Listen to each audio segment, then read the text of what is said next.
The morning had started like any other at the sprawling headquarters of one of the country's most prominent banks. Employees were sipping their coffee, logging into their computers, and preparing for the day ahead, unaware that the day would soon take a dramatic and shocking turn. At the center of this storm was the bank's CEO, a trailblazing black woman who had risen through the ranks with a combination of intelligence, determination, and an unwavering commitment to transforming the institution. Her leadership had been widely praised, not only for her financial acumen but also for her efforts to modernize the bank's culture and prioritize inclusivity. Without warning, the tranquility of the office was shattered. Security personnel, accompanied by senior executives, appeared at the CEO's office. They informed her that she was being removed from her position immediately. Confusion rippled through the hallways as whispers began to spread. Rumors that the CEO had been abruptly ousted circulated faster than the official announcement could be made. Employees, stunned and incredulous, gathered near the glass-walled offices, craning their necks to see what was happening. Many had admired her leadership style, her open-door policy, and her hands-on approach to management. The abruptness of the move left everyone in disbelief. The CEO, known for her composure under pressure, was visibly shaken but remained resolute. She gathered her belongings as her assistants tried to maintain a semblance of normalcy. Questions swirled. Why now? Who had made this decision? What did this mean for the bank's stability? Social media feeds began buzzing almost immediately, with employees and outsiders speculating about the reasons behind the sudden removal. Some cited internal conflicts, others suggested financial disagreements, while many questioned whether systemic biases had played a role. From the outside, the scene resembled something out of a corporate thriller. Journalists began calling for statements, investors monitored every move, and employees feared for the future of their projects and positions. It wasn't just a matter of a CEO stepping down, it was an abrupt disruption at the very top of a major financial institution, raising questions about governance, transparency, and accountability. For the CEO herself, the shock of being forcibly removed was compounded by the knowledge that her reputation, built over decades of hard work and dedication, was now under public scrutiny. Yet, even in the midst of this chaos, she remained composed. Her focus quickly shifted from the personal shock to the practical realities, protecting her interests, understanding the legal ramifications, and preparing to fight back if necessary. The abrupt removal was not just a personal affront, it was a public statement that would ripple across the banking industry and beyond, challenging perceptions about leadership, race, and gender in high-stakes corporate environments. As the hours unfolded, one thing became clear: this was not just a story about a CEO being removed from her post. It was the beginning of a larger saga, one that would test her resilience, her legal team, and the very structures of corporate power in ways that few could have anticipated. As news of the CEO's abrupt removal spread throughout the bank, the atmosphere shifted from shock to palpable tension. Employees whispered in clusters, some hurrying to check their emails for official communications, others speculating on the motives behind the dramatic move. It quickly became clear that this was not a simple administrative decision, it was a full-blown power struggle at the highest levels of the organization. Executives who had once seemed aligned with the CEO were now forced to choose sides, their loyalties scrutinized under the unrelenting gaze of colleagues and the media. Inside the boardroom, a storm of conflicting agendas erupted. Some directors argued that the removal was necessary due to alleged strategic disagreements, while others questioned the transparency of the process.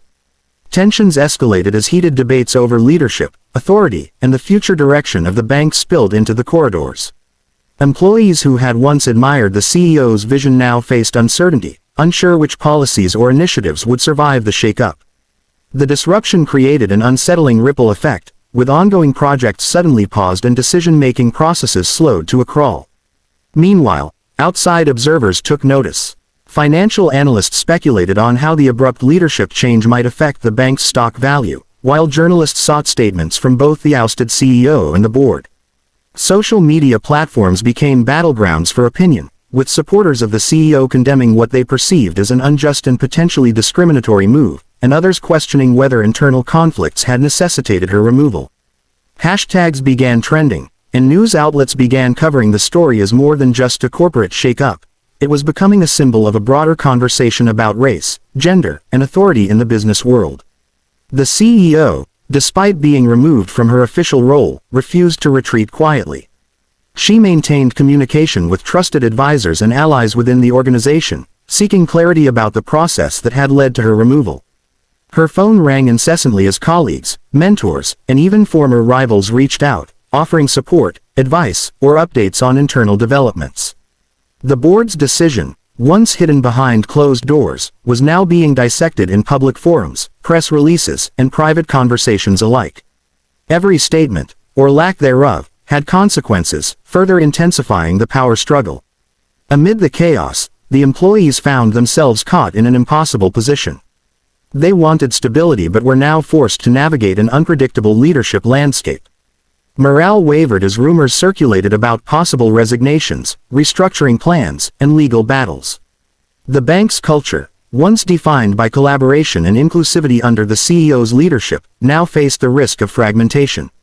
Alliances were formed and dissolved almost overnight, creating a corporate battlefield where every move was scrutinized and every conversation potentially consequential. What began as a sudden removal had evolved into a full-scale clash of power and influence. The CEO's ousting was no longer just a boardroom decision, it had ignited a larger struggle for control, trust, and legitimacy. The institution itself had become a microcosm of the challenges inherent in leadership transitions, magnified by public attention and the societal weight of representation. As the day progressed, it became increasingly evident that the coming hours would determine not just the fate of the CEO, but the future stability and reputation of the bank itself. By mid-afternoon, the situation had escalated from internal chaos to a full-blown legal and public relations crisis. The CEO's legal team, a seasoned group of attorneys known for handling high-profile corporate disputes, had been mobilized immediately after she received news of her removal. Within hours, they arrived at the bank's headquarters, documents in hand and determination in their eyes. Their presence signaled that this was no longer just a corporate power struggle, it was a legal confrontation that could have far-reaching implications for both the CEO and the institution. The legal team moved swiftly. They requested private meetings with board members, sought access to internal communications, and demanded clarity on the grounds for the abrupt dismissal. Their approach was precise and strategic, designed to protect their clients' rights while simultaneously sending a clear message. Any attempt to marginalize or undermine the CEO would be met with a vigorous defense. Lawyers examined employment contracts, corporate bylaws, and minutes from recent board meetings, looking for procedural missteps that could be challenged in court. Their goal was not only to secure the CEO's reinstatement but also to safeguard her reputation and professional standing in an increasingly public and scrutinized arena. Meanwhile, media coverage intensified. News outlets reported that the CEO's attorneys had stormed the headquarters to confront the board, framing the story in dramatic terms. Social media amplified the narrative, with images of the legal team entering the bank's offices circulating widely. Public opinion began to split, with supporters praising the CEO's assertiveness and critics questioning the motives behind the legal intervention. Every statement issued by the attorneys, carefully worded and measured, became headline material, turning what had begun as an internal corporate matter into a story with national attention. Inside the bank, the atmosphere was tense and charged. Employees watched as legal professionals engaged in discussions with board members and senior executives, their voices firm but controlled. The presence of the legal team injected a new dynamic into the unfolding drama, one that made it clear that the situation would not be resolved quietly or quickly. Executives who had initially believed the removal would be uncontested now faced the prospect of a formal challenge, adding pressure to an already volatile environment. The CEO herself, while physically outside the boardroom, remained actively involved. Through phone calls, video conferences, and direct communication with her attorneys, she provided guidance, clarified intentions, and ensured that her position was clearly articulated. She understood that timing was critical. Every action taken in those hours could influence not only her immediate situation but also the broader perception of her leadership. The legal intervention, coordinated with meticulous precision, became both a shield and a signal, a declaration that she would fight for justice and transparency, no matter the obstacles. As the hours passed, it became increasingly evident that the legal team's arrival had shifted the balance of power. The board could no longer operate in isolation or dictate terms unilaterally. The CEO's presence, through her legal representatives, transformed the removal from a fait accompli into a contested and highly visible dispute. In those tense moments, it was clear to everyone involved that the story was far from over. The legal confrontation had only just begun, and the consequences for the bank, its employees, and the CEO herself would unfold in ways that were both unpredictable and profoundly consequential. By late afternoon, the atmosphere inside the bank had reached a fever pitch.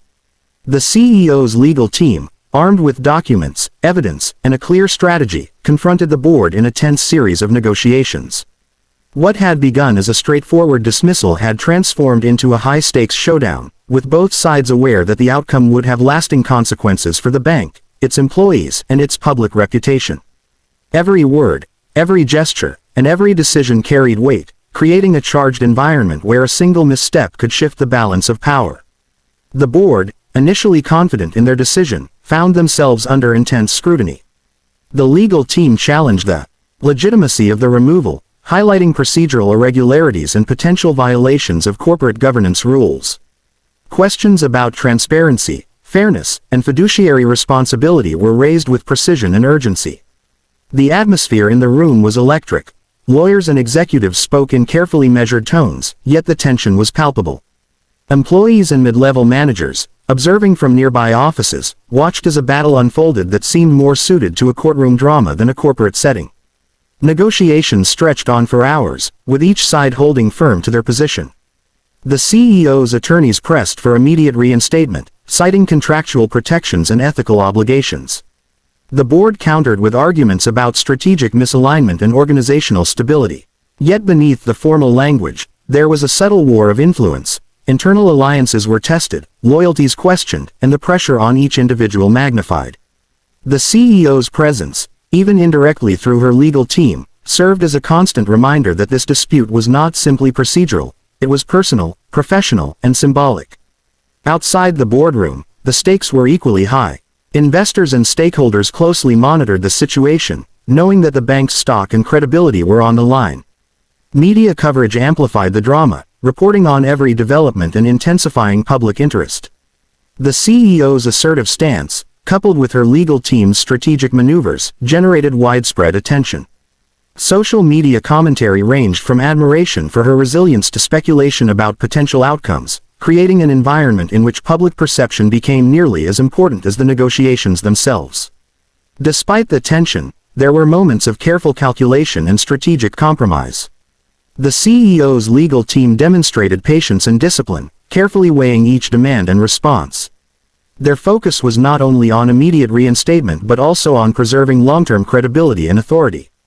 Similarly, the board faced the difficult task of defending its decision while avoiding actions that could provoke further backlash or legal challenges. Each side understood that this was more than a dispute, it was a defining moment that could shape the future trajectory of the bank and its leadership culture. By the evening, the high-stakes showdown had made one thing clear: neither side would back down easily. The CEO's removal, initially framed as a decisive act, had become a contested battle with unpredictable outcomes. What had begun as a sudden, shocking dismissal had evolved into an intense negotiation that tested the limits of corporate strategy, legal expertise, and human resilience.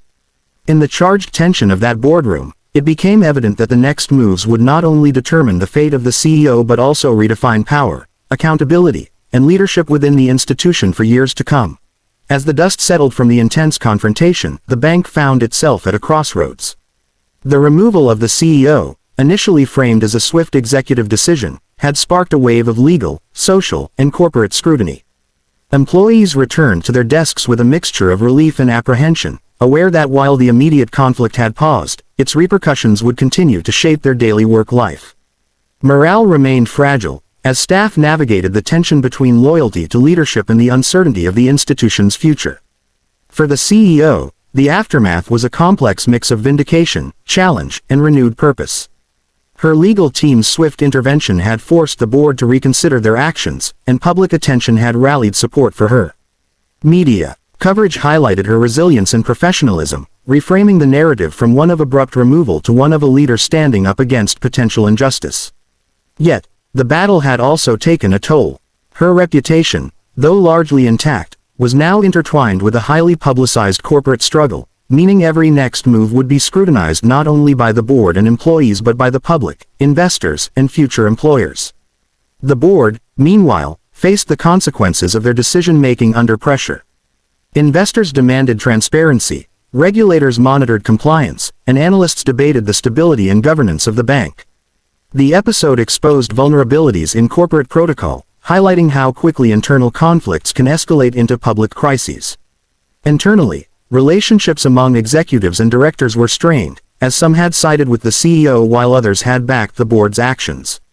This tension signaled that rebuilding trust within leadership ranks would be a critical and ongoing challenge. Beyond the immediate stakeholders, the incident sparked broader conversations in the corporate world about race, gender, and leadership dynamics. The CEO's abrupt removal, and her assertive response, became a case study in resilience, legal strategy, and the challenges faced by Black women in top executive roles. For other organizations, the situation underscored the importance of clear governance procedures, transparent communication, and equitable treatment of leadership, highlighting that corporate decisions are never insulated from public perception and societal implications. For the CEO personally, the experience marked a turning point. While the legal and corporate battles were far from over, she emerged with a clearer understanding of her own influence and the mechanisms needed to protect it. She began strategic planning not just for reinstatement or professional survival, but for shaping the narrative, engaging with stakeholders, and strengthening her legacy. Her focus expanded beyond the immediate fight to long-term vision, ensuring that her leadership, and the values she championed, would continue to impact the institution and inspire others, regardless of the final boardroom outcome. In the end, the abrupt removal, the legal showdown, and the public scrutiny converged into a defining chapter for the bank and the CEO alike. The institution had faced a moment of vulnerability that tested governance, culture, and strategic decision-making. The CEO had faced a public challenge that tested resilience, legal acumen, and leadership under pressure. The aftermath left a clear message.